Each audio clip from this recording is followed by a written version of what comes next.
नमस्कार दोस्तों, देखिए डिप्लोमा की क्लासेस चल रही थी। डिप्लोमा की क्लासेस की यूनिट नंबर 4 और यूनिट नंबर 4 में अपनी आंशिक भिन्न चल रही थी। अपनी पार्शियली फ्रैक्शन की टाइप नंबर 4 है जब हर में x square plus B x plus c प्रकार के गुणनखंड की पुनरावृत्ति हो रही हो। इसका मतलब है जब द्विघातीय समीकरण की पुनरावृत्ति हो रही हो तब अपन आंशिक भिन्न को कैसे सॉल्व करें।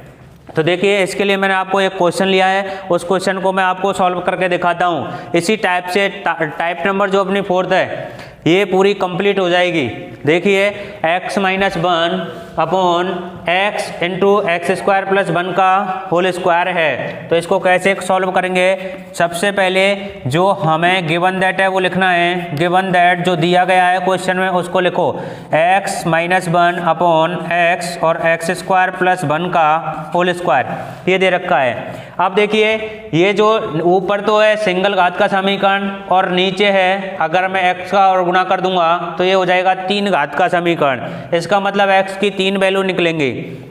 दूसरी चीज़ ये भी चेक करनी है आंशिक भिन्न तभी सॉल्व होगी कब, जब जो अपना अंश है उसकी घात कम हो और हर में घात क्या हो ज़्यादा।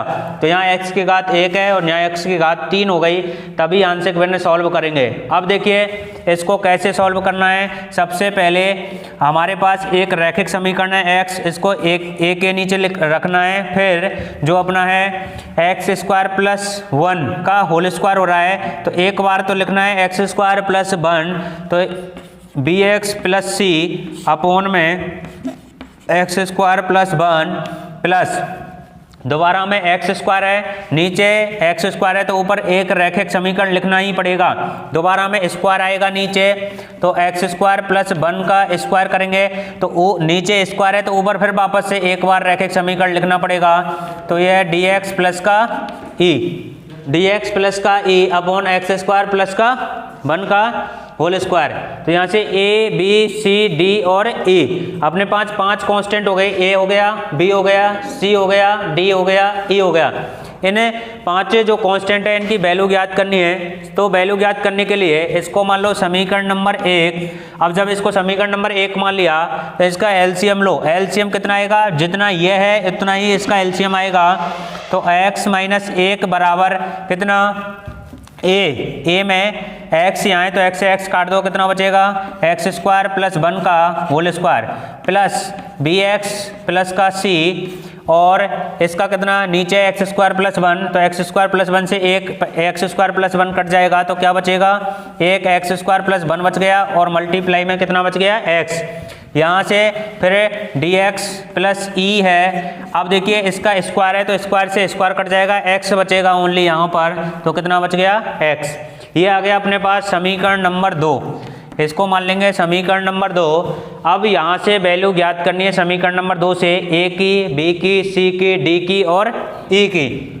देखिए a की वैल्यू ज्ञात करने के लिए इसके नीचे वाली संख्या को देखो। सबसे पहले इसके नीचे है x, इसको बराबर 0 रखो। x बराबर 0 ये सिर्फ रैखिक समीकरण में ही बराबर 0 रखना है। अगर द्विघातीय समीकरण है तो इसमें अपन स्क्वायर के गुणांकों की तुलना ही करेंगे। तो यहाँ पर ये रैखिक समीकरण है इसलिए मैंने x बराबर 0 रख लिया। रखो इसमें समीकरण नंबर 2 में 0 रखोगे तो 0 माइनस 1 बराबर a 0 प्लस 1 का होल स्क्वायर प्लस, अब देखो यहाँ मैं x की वैल्यू 0 रखूंगा, 0 का गुणा इस पूरी टर्म से होगा तो 0 हो जाएगा प्लस यहाँ मैं x की जगह 0 रखूंगा, ये पूरी टर्म में 0 का मल्टीप्लाई होगा तो 0 हो जाएगी। तो ये आ गए अपने 0। यहाँ से आ गया माइनस 1 बराबर 1 का गुणा अगर a से होगा तो 1 a और बाकी सब 0। तो यहाँ से a की वैल्यू आ गई अपने पास कितनी, माइनस 1। अब मैंने a की वैल्यू निकाल ली -1। अब मुझे निकालनी है b की वैल्यू, c की वैल्यू, d की और e की वैल्यू निकालनी है। तो इसके लिए मैं क्या करूं, सबसे पहले यहाँ से अगर मैं बराबर 0 रखूं तो आंसर आएगा नहीं, तो मैं कर लेता हूं इसके गुणांकों की तुलना। तो मैं एक्स स्क्वायर के गुणांकों की तुलना करता हूं। समीकरण 2 से एक्स स्क्वायर के गुणांकों की तुलना करने पर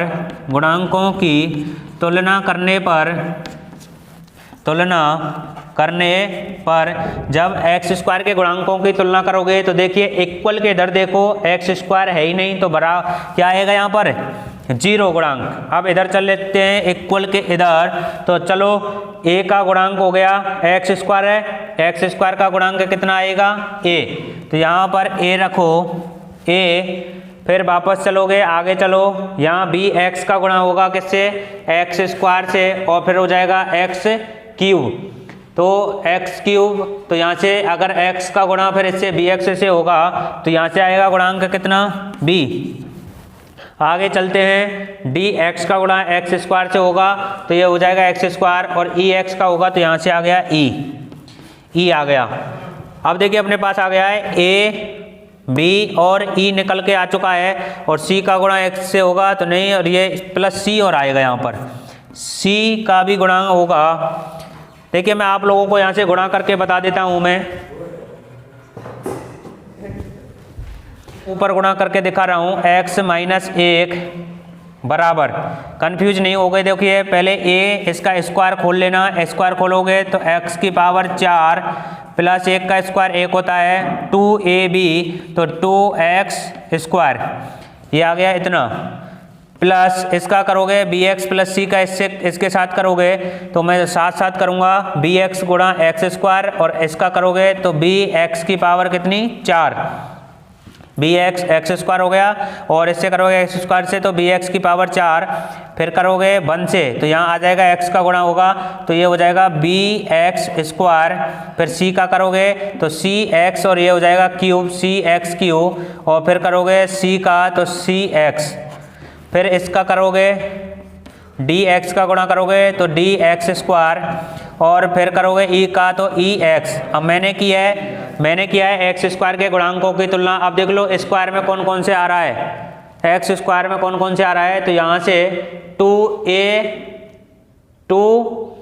2 और a एक्स स्क्वायर, तो इसको लिखोगे 2a, इसको क्या लिखोगे 2a। फिर चलोगे आगे एक्स स्क्वायर में कौन सा आ रहा है, तो b आ रहा है तो मैंने लिख दिया b।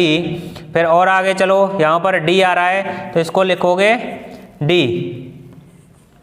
क्या लिखोगे d लिखोगे तो आगे लिख दिया d, तो ये आ गया अपने पास कितना 2a plus b plus d, और a की वैल्यू है -1 तो इसमें पुट कर दो, यहाँ रखोगे माइनस तो -2 प्लस b प्लस का कितना d, तो अपने पास आ गया b प्लस d बराबर कितना, b प्लस d बराबर कितना आ गया 2, वो आ चुका है। अब मुझे गुणांक की तुलना करनी है, एक्स स्क्वायर के हो गए, अब x के गुणांक की तुलना कर लो। x के गुणांक की तुलना करोगे तो देखिए x के गुणांक की तुलना करो, x के गुणांक की तुलना करने पर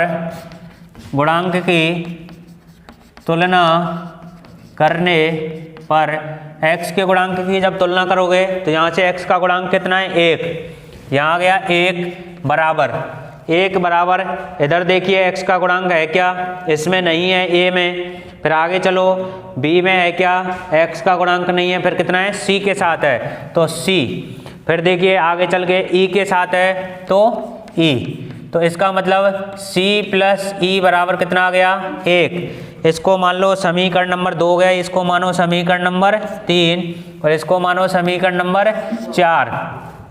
अब c प्लस e आ गया। अब अपन को किसकी वैल्यू निकालनी है, एक बार कांस्टेंट की वैल्यू देखो यहाँ से, तो कांस्टेंट की तुलना करने पर, कांस्टेंट मतलब तुलना करने पर, जब कांस्टेंट की तुलना करोगे तो यहाँ कांस्टेंट कितना है -1 है, इक्वल के इधर तो -1 बराबर।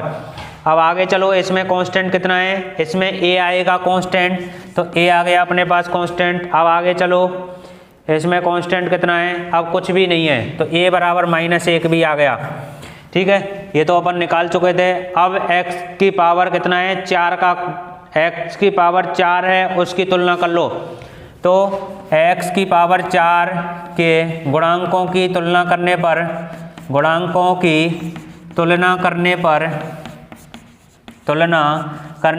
अब देखो x की पावर 4 के गुणांक कौन कौन से हैं, इधर चलो इक्वल के इधर कुछ भी नहीं है तो 0 रखो 0, इधर चलेंगे x की पावर 4 का गुणांक है a, तो a आ गया। आगे चलो x की पावर 4 का गुणांक है b प्लस का b भी है। अब आगे चलो कोई भी नहीं है तो a प्लस बी, और a की वैल्यू कितनी है 0 रखो, a की वैल्यू है -1 तो -1 प्लस का b, तो b की वैल्यू कितनी आ गई है 1, b की वैल्यू 1 आ गई है, b की वैल्यू 1 आ गई। तो यहाँ से समीकरण नंबर 3 से d की वैल्यू निकालो।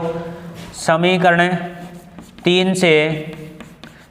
3 से d की वैल्यू निकालोगे, b की वैल्यू पुट कर दो 1 प्लस का d बराबर 2, तो d बराबर कितना आ गया 1 को इधर ले जाना, 2 में से 1 गया तो 1 बचेगा।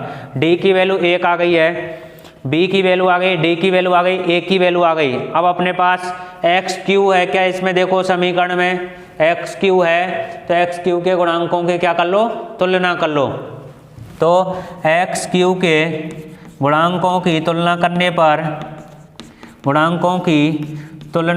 पर जब एक्स क्यू के गुणांकों की तुलना करोगे तो देखिए इस समीकरण में इक्वल के इधर है क्या एक्स क्यू, नहीं है तो 0 रखो, बराबर इक्वल के इधर चलो एक्स क्यू है क्या, इसमें नहीं है, इधर देखिए नहीं है, सी है तो सी को रखो। फिर आगे चलो है क्या, नहीं है तो सी बराबर कितना आ गया 0।